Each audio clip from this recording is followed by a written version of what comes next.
Hello viewers, দেখছেন Iraj take আর আমি রাজরাজীব আছি আপনার সাথে।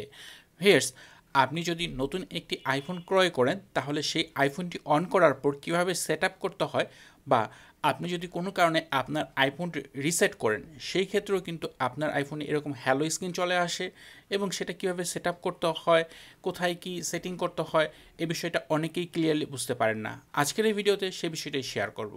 অ্যাট ফার্স্ট আপনাকে প্রথম এখান থেকে ভাষা নির্বাচন করতে হবে, সেখান থেকে ইংরেজি দিয়ে দিবেন, মানে ইংলিশ সিলেক্ট করবেন। এরপর কান্ট্রি হিসেবে বাংলাদেশ সিলেক্ট করবেন, বাট আপনি যদি অন্য কোনো কান্ট্রি থাকেন সেক্ষেত্রে সেটাও সিলেক্ট করতে পারেন। এরপর দেখতে পাবেন এখানে অ্যাপারেন্স নামে একটি অপশন আসছে। অ্যাপারেন্স হচ্ছে আপনি যে ট্যাগসগুলো দেখবেন, যে লেখাগুলো, সেগুলোর সাইজ। তো এই ক্ষেত্রে এখানে দেখেন একেবারে 3টা অপশন রয়েছে, বাট আমার কাছে ছোটোটাই পছন্দ, তাই আমি একবারে ডিফল্ট যেটা সেটাই সিলেক্ট করে দিলাম। কন্টিনিউ সিলেক্ট করে দেওয়ার পর স্টেপ আসবে, এটা হচ্ছে কুইক স্টার্ট। এটা সেট আপ ম্যানুয়ালি ক্লিক করে দিবেন। এরপর কিবোর্ড অপশন আসবে, এখান থেকে কন্টিনিউতে ক্লিক করে দিবেন, কারণ এগুলো অটোমেটিকলি চলে আসে, এখানে সেটিং করার আর কিছুই নেই। এরপর আপনার যে ওয়াইফাই রয়েছে সেটা কানেক্ট করতে হবে। যদি আপনার ওয়াইফাই না থাকে তাহলে মোবাইল ডাটা দিয়ে সম্ভব, বাট 3G 4G হলে সবচেয়ে বেস্ট হয়। তারপর এখানে আপনার এই কয়েকটা মিনিট সময় নেবে আপনার ফোনটি অ্যাক্টিভ হওয়ার জন্য। এরপর ডাটা অ্যান্ড প্রাইভেসি অপশন আসবে, এখান থেকে এটা কন্টিনিউতে ক্লিক করে দিবেন। এরপর সেট আপ আইফোন, এই আইফোনটিকে আপনার নিজের জন্য ইউজ করতে চান না ফ্যামিলির কোনো বাচ্চার জন্য ইউজ করতে চান সেটা সিলেক্ট করবেন। যদি নিজের জন্য হয় তাহলে উপরে অপশনটি সিলেক্ট করে দিবেন। এরপর ফেস আইডি অপশন আসবে, এখান থেকে চাইলে আপনি এই মুহূর্তে ফেস আইডি দিতে পারেন অথবা পরে সেটিং থেকে গিয়ে দিতে পারেন, বাট আমি পরে করব, তাই এখান থেকে নিচে সেট আপ লেটারে ক্লিক করে দিলে এটা পরবর্তীতে চলে যাবে।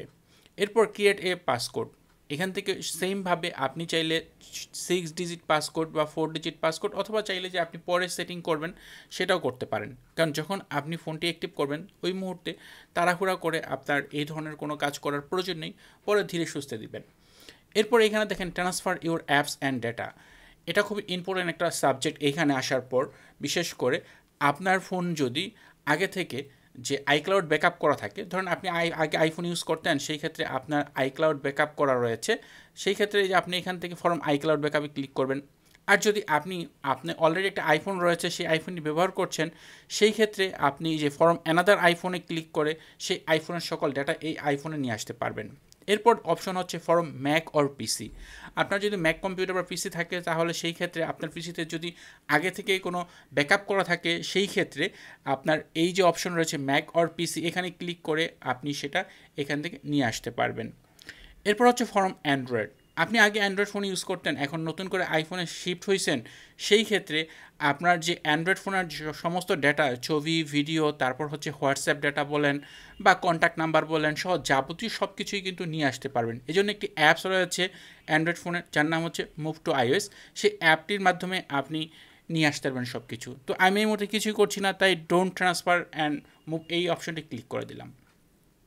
এরপর একটি অ্যাপেল আইডি দিতে হবে, যদি না থাকে তাহলে সেট আপ লেটার ইন সেটিংয়ে ক্লিক করে দিবেন। এখান থেকে then set up later in setting, যাতে আপনি পরবর্তীতে একটি অ্যাপেল আইডি ক্রিয়েট করতে পারেন যদি আপনার নাও থাকে। এরপর এখান থেকে টার্মস অ্যান্ড কন্ডিশন এটা এগ্রি করে দিবেন। এরপর দেখেন আপডেট ইউর আইফোন অটোমেটিকলি, এটা অবশ্যই কন্টিনিউতে ক্লিক করে দিবেন। যদি I message and face time ব্যবহার করতে চান তাহলে কন্টিনিউ ক্লিক করে দিবেন, অথবা আপনি এটা ডিনাই করতে পারেন। লোকেশন সার্ভিস অন করে দিবেন। এরপর হচ্ছে স্ক্রিন টাইম, এটাও কিন্তু কন্টিনিউ করে দেবেন, এটা খুব ইম্পর্টেন্ট একটা সাবজেক্ট বা ইম্পর্টেন্ট একটা সেটিং। এরপর আইফোন অ্যানালিটিক্স, এটাও কন্টিনিউতে ক্লিক করে দিতে পারেন। অ্যাপ অ্যানালিটিক্স এটা না করলেও চলে, এটা ইম্পর্টেন্ট কিছুই না। এরপর হচ্ছে এখানে লাইট অর ডার্ক ডিসপ্লে, এখানে আপনি লাইট ডিসপ্লে, ডার্ক ডিসপ্লে অথবা অটো সিলেক্ট করে রাখতে পারেন, যখন যেমনটা প্রয়োজন তেমনটা হয়ে যাবে।